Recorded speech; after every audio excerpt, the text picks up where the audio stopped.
Hi everyone, and welcome to another episode of Unpacking Possibility. I'm your host, Traci Stein, and as always, I am so happy to be here with you. Today's topic is one that's going to make probably a lot of you uncomfortable. And actually, that's completely fine. That's probably a sign that we need to be talking about it, right? But I promise you, by the end of this episode, you're going to feel a whole lot better and have tools at your disposal that can help you do better too. So without further ado, today's topic is how to deal with the haters in a spiritually and psychologically informed way, and how to stop being a hater if that's you, right? And probably most of us have been a hater at some point. I know some of you have been probably spending a little too much time hating on other people who are maybe doing something that you secretly wish you were. It's human nature. But if you're doing things and you feel like, oh, I was hoping my friends or family or my colleagues would be so happy for me. And, maybe there's someone who just can't go there for you. I want you to know that, again, it's part of the human condition. And I think we've all been there. But again, some people default to that kind of defense, right? Of, oh, I can't, that person really is whatever. Well, we just can't be happy for them because maybe secretly we wish we were doing what they were doing. All right. So I think what you're already picking up on is that the whole hating thing, most of the time comes from a place of lack, right? We feel that we lack something or something's not available to us and somebody else has achieved something or received something. And it can be in any area of life, but we can feel, like it discharges some energy, or it feels kind of good to be like, well, it really wasn't that good, or I wouldn't want that anyway, or they really aren't that great, or whatever. I'm going to give you some everyday examples, but if any of this resonates with you, please make sure to comment. Let me know what you think. So I'm going to start with, what if you are the person who has had something good happen to you and you feel like, oh, there's this good friend or this colleague or this family member.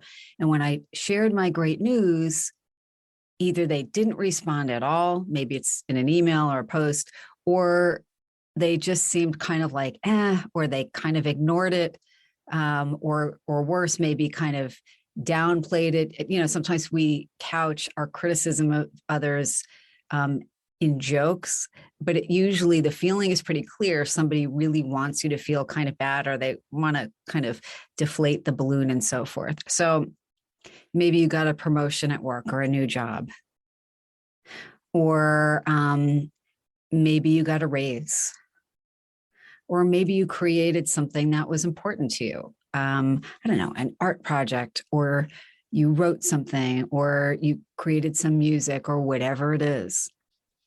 Or maybe an opportunity came along that you were not even sure you would get, and now you're thrilled. All right, you see what I'm going for. Maybe you are in a new relationship, or your current relationship wasn't going well and now it's going really well. Or maybe you're expecting a child, right? These are all things that can really be triggering for other people. Maybe your child is doing really well. They're doing well in school or in sports and so forth.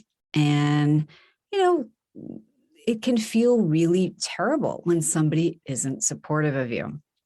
I'm going to give you a personal example, but I'm sure you can think of plenty of things yourself. So, years ago now, I wrote a book, and it's not one that you're going to see on every bookstore shelves. It was a book on integrative pain management. It won 2 awards, and I really wrote it because I wanted people to have a kind of manual for managing pain better. Right. And I don't think of myself as a terribly braggy person, but I had a few people close to me that I was like, yeah, like, I can't believe I got this opportunity. It's really exciting. And my book's coming out in October. And there were a range of responses from, the non-response to your email, to that's great, to, oh, I'm going to buy the book to support you, and so forth. And one friend in particular who actually has written a number of books himself and whose, work I very publicly supported, said nothing. And it was the strangest thing, because I kept thinking at the time, this is a while ago, does he hate the book? And honestly, I went over to his house one day and I saw the book on his desk. And he acknowledged that it was there and then didn't say anything else. Now, I want you to know that somebody supporting you doesn't mean that they love everything you do. And it could have just been being happy for me, like, you know what? I'm so happy for you that you finished this book. Or I hope your book is helpful to a lot of people. But it was the glaring silence around the book and how the book was received that, felt so wounding. And I had to ask myself, why does this hurt my feelings so much? It's like, okay, because I love this person and I value their opinion. And I've been very actively supportive of them. And it wasn't like, at the time, I didn't feel like I needed them to like the book or think it was well written. And there are lots of things that you can say that are supportive of somebody's efforts or loving in some way, even if you can't stand or aren't remotely interested in the thing they actually achieved, right? If somebody gets a promotion at work and you're not even really in the same field, you might not feel like, oh, that's amazing, but you might still be like, I am so happy for you. I'm so happy for your happiness. And I think because this was somebody I felt close to, I was surprised and hurt by what I felt like was the inability to just be happy for my happiness. Right. And you've probably had things like that have happened to you. Now, knowing what I know, I understand more about why this person cannot be happy for most people. And when I think about it, I've never actually heard him say something where he was happy for really anybody. And remembering that helped me to not feel so hurt by that. But a spiritually and psychologically informed perspective here could just be that everyone's entitled to their feelings.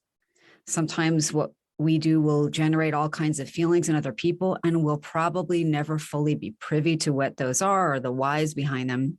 Sometimes we will. Very often people are unaware of what's generating those feelings in the moment, right? And they might become more aware of them years later. And I'm going to give you an example where I was a little bit of the hater, because I want to be balanced here. So I'm going to say, my husband and I were in our early 20s, I think, and we had friends who were both very successful, and it was like success after success after success. So on the one hand, I think we just assumed that they would always be wildly successful. So it didn't even seem to make a big impact on us after a while, but we were both in jobs that we didn't love. We weren't making a lot of money. And the friends visited and wanted a big group of us to go to what for us at the time was a really expensive restaurant. And when the bill came, I remember we kind of sweated it, but didn't feel like we could say, oh, we're not going to split it evenly. We did. But I remember thinking at the time, I was really angry that I felt like, oh, they don't have any idea that we want to support them and go where they want to go. But we had no idea how expensive it would be, and kind of like, how dare they? And that was so insensitive. And it was really out of proportion. And the thing is that, honestly, it was our stuff. It was our own anxiety about being able to afford the dinner. It was our own frustration with not loving the jobs we were in and not really seeing how we could find something we liked better in that moment. And of course we did. But it's easy to displace our own feelings of stress or worry or envy. And I'll discuss more about that in a minute, onto other people as if they are somehow generating the feeling, when it's really the feelings are ours and have nothing to do with them. I want to do a quick side note here about the difference between envy and jealousy, because I hear people use those two terms interchangeably all of the time, and they're actually not quite the same. So we can be envious or desirous of, or feel bad about ourselves not having something someone else has.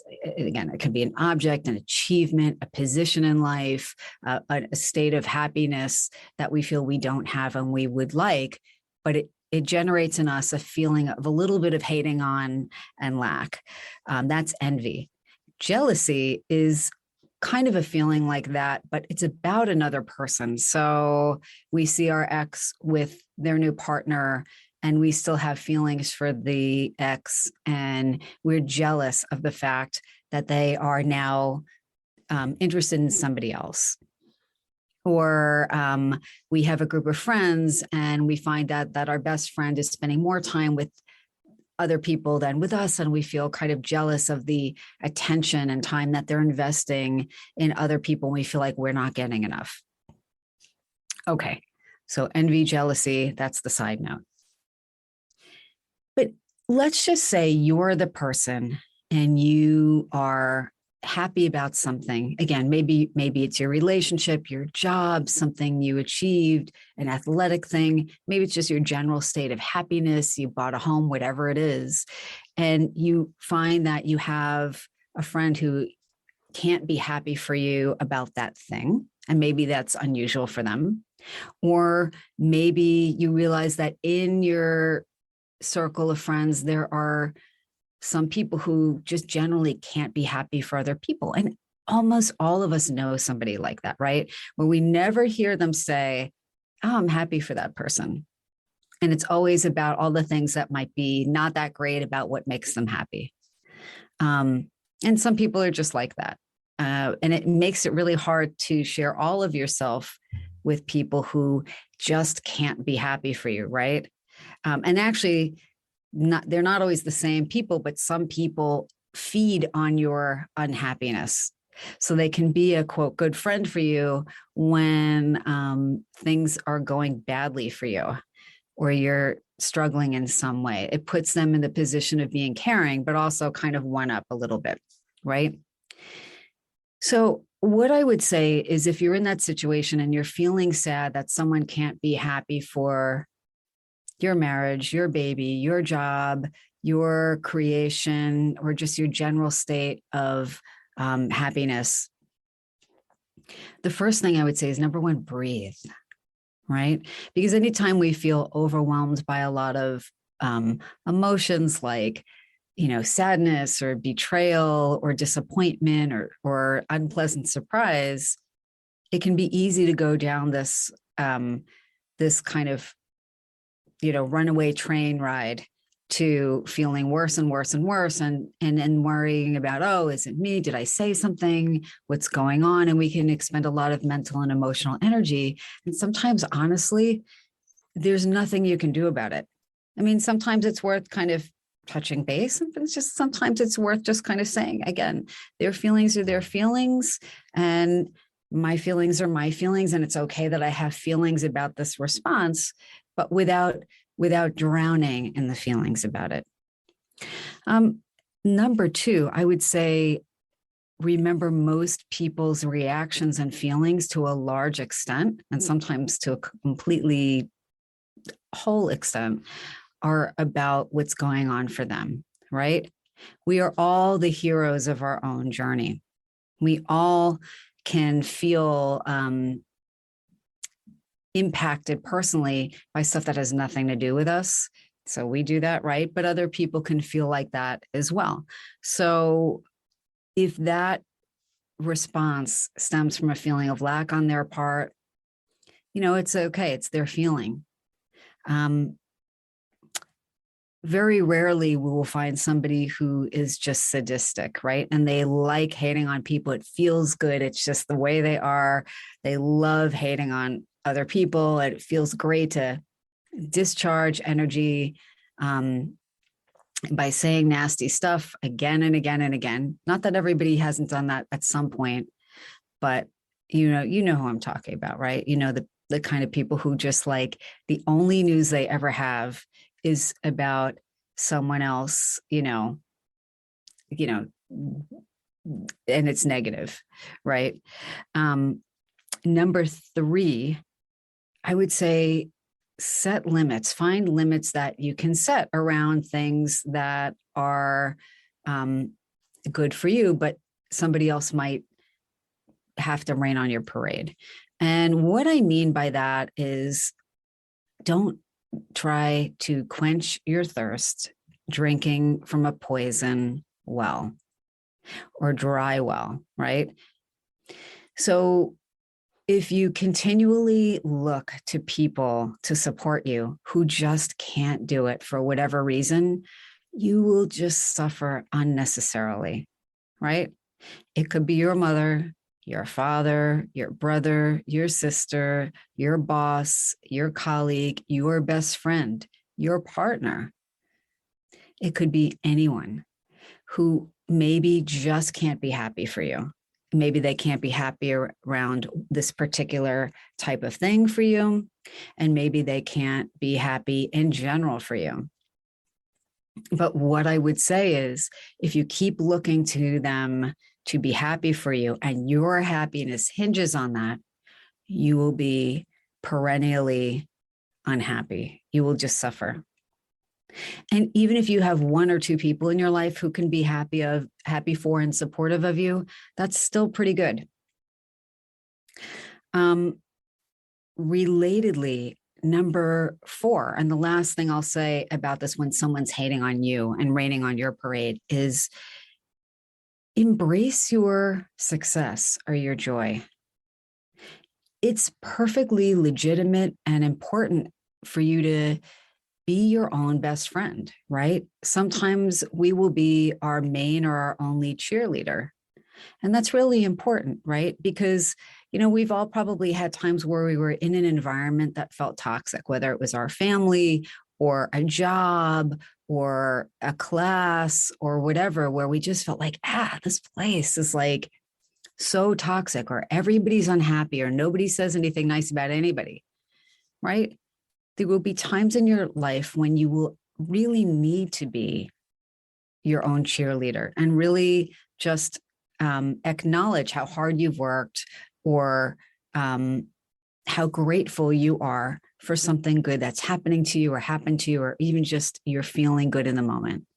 And that's, again, not only okay, but it's important. It's very adaptive. Okay. And a kind of a number five in there is it's worth bringing things up to people and mentioning something if it's a good friendship or you feel you really need to. Sometimes people will be like, you know what? I'm so sorry. I didn't realize I was being that way. I didn't mean to be hurtful. It's just, I've been feeling bad about XYZ. But other times people will tell you, it's you and you're too needy or full of yourself with whatever your accomplishment is, whatever it is. And what I would say again is that tells you this is a dry well.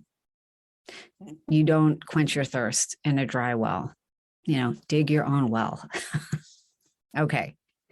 So what if that person is you and you're somebody who either in a particular circumstance or with a particular person, you feel like you just can't be happy for them, or it's too easy to find joy in kind of cutting them down? Or what if you're like that in general? I mean, I'm thinking about different people, and we've all known them, right? Who just, no matter what, like I'm thinking of people I know who are talented and, otherwise decent people in a number of ways, but I can't think of too many times when I've ever heard them say something nice about someone else, even when it wasn't, objectively that someone else's happiness threatened theirs. Right. But they're just wired for that. They get a little charge out of being kind of mean. So if that person is you, I know it's hard, but if you're listening to this podcast and you're still tuning in, I think there's a part of you that says, I kind of know that it's not the best way to be. So if the person is you, take a little time and practice a little self-compassion and just create a little safe space for yourself. Meditate, that always helps set the stage. But just ask yourself, why that might be. If it's a specific person that always triggers you, or a specific incident or a type of thing that triggers you to just be kind of mean or cut somebody else's success down, ask yourself, what is it that feels good about that to you, right? Does it feel like you're just discharging excess energy? Does it feel like your own feelings of maybe insecurity or lack, when they rise up within you, it feels like too much to hold? It's much easier, again, to displace, and that's a psychological term, displacement, to displace the feeling you would have about yourself, the feeling of lack, the feeling of insecurity, the feeling of worry, or the feeling of unworthiness, and kind of throw it like a hot potato at somebody else. So relatedly, number 2 is just know what you feel and write it down. The other thing I think that's really important to notice is that your subconscious mind often won't communicate to you in a very linear, logical, well, clearly I have a feeling of lack around XYZ. Sometimes it will, but sometimes what you'll notice is not feeling sure about why a person is really triggering for you or a situation's triggering for you, but that a memory comes up. Now, our memories can be memories of things that have happened to us, or it can be things that are emblematic of something larger, right? So something that was in its own right an event from your past, or even just something that's a memory of something that's more global. It could be even like a public figure, and their situation just pops in your mind like a flash. A lot of times our subconscious mind will give us the whole overall picture of something really quickly in an image, a memory, and it becomes symbolic of something larger, right? Pay attention to that, write it down. You don't have to know what it means right away. And again, because our subconscious minds can often be very symbolic in the way they communicate with us, there might be a song that pops into your head. That might be the way your subconscious is presenting material to you that might initially feel kind of overwhelming, right? So it requires you to do a little kind of deciphering or a little kind of sitting with before it becomes clearer and clearer what the issue is. Note it, write it down. Think of those memories or songs or flashes as your subconscious shorthand, right? But there's often gold buried within those little images. The other thing is, notice how you feel in the moment as you're hating on somebody, and it can actually feel kind of good, right? Especially if you're hating on somebody and you're with a friend who's also joining in. It's like, oh yeah, that person's really, they stink, or or their stuff is crap, or whatever it is. Notice how you feel in the moment. Does it feel like a guilty pleasure? Okay, we're human. And notice how you feel later on. Sometimes what feels okay in the moment will induce some guilt later on. We might feel bad about it, or we might have other feelings that come up, like feelings of sadness about something for us, and so forth. Just notice. But again, the feeling that you have in the moment may not be the feeling you have 5 minutes later, an hour later, a week later, and so forth. Number 4, here's a spiritual way of sitting with this. I mean, again, this isn't designed to make you feel bad about yourself. I actually don't feel like that's tremendously helpful. A little bit of guilt actually can be adaptive, but overwhelming guilt and feeling really awful about ourselves and beating ourselves up, actually, what it might do is just generate enough anxiety to make you do the thing you want to stop doing. And you might do it even more so, right? Just to get away from those unpleasant feelings, if that's how you do it. But the spiritual perspective is, remember that we're all connected, right? There's no other human being on the planet that doesn't share something in common with us, some tiny bit of wiring, right? Most people are capable of loving someone else. Most people want to be loved. Most people have at least at some point wanted others' approval. We're all flawed. Our ability to sit with other people's flaws and challenges actually has a really wonderful kind of boomerang effect of helping us to feel better and sit with our own flaws, because we see the common humanity that unites us, right? The person we can't stand for this, that, or the other reason, chances are there's a little something of that inside of ourselves that bothers us. And remembering that common humanity and that we're all connected can make us think twice about just being mean for the sake of it. It's true, right? Because every person that we encounter was a baby at some point, or a toddler, or a 5-year-old just wanting to be loved and approved of, right? And let me remind you that maybe I'll tie this in with number 5, but we don't have to be excited about someone else's partner or someone else's job or promotion or someone else's new house or someone else's kid to be happy for their happiness, right? Someone writes a book and it's not your cup of tea. Can you still be happy for them for doing something that other people might benefit from? Yeah, you can, if you allow yourself to be happy for them. Someone else is wildly happy in a relationship and it seems like they're being treated pretty well, even if the person isn't your cup of tea. Can you be happy for them? Yeah, I hope so.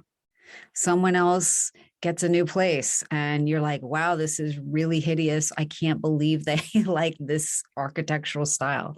Yes, you can still be happy for their happiness without having it be something you would choose for yourself, right? Again, thinking of our common humanity. I'm going to call this 5B because I misnumbered my numbers on my little list here, but what could you learn from someone else's, I'm going to call it success in the broadest sense, right? So their happiness, it could just be their disposition that they tend to be happy. And that might drive you crazy, but especially if you're not in a great place yourself right now.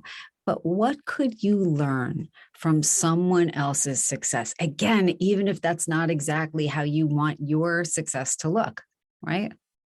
Well, could it be that someone was really disciplined and went after something and got it?